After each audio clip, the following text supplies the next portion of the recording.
This is the 52-inch Halloween giant skull face spider guy. Company sent me this product to check it out and make a video for it, so let's do it.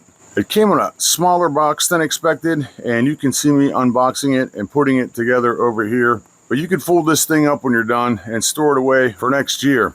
Everything on here is kind of foldable. The only thing you want to be aware of is the wires are all connected together, so you can carefully fold it up when you're done. And I'm going to explain to you what I figured out while I was putting this together, make it easier for you. So as they say, they have combined a terrifying skull face with a giant spider body. And it's actually pretty creepy looking if you think about it. It has 70 LED lights all over it and flashing red and green eyes.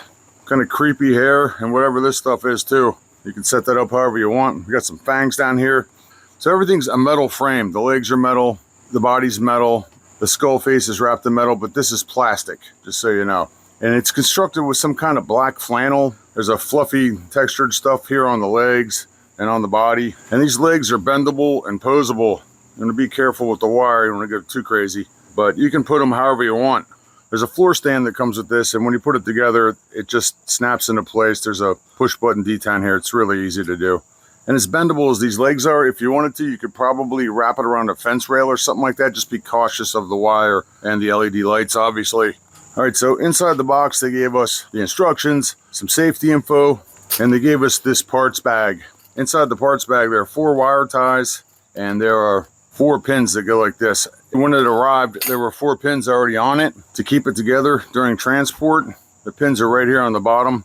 I took the old pins out and they got a little bent up from me yanking them out, so I just replaced them with the newer pins. It was pretty easy to do. And when you put this in, there's a long side and a short side. So you can't put it in the wrong way because you won't be able to get a pin through one of these. On the legs is a little plastic piece here, and that's for if you want to drive these into the ground. You can run these lawn anchors through the hole and push it into the ground if you decide to do that. Easy enough. And we have 8 of those.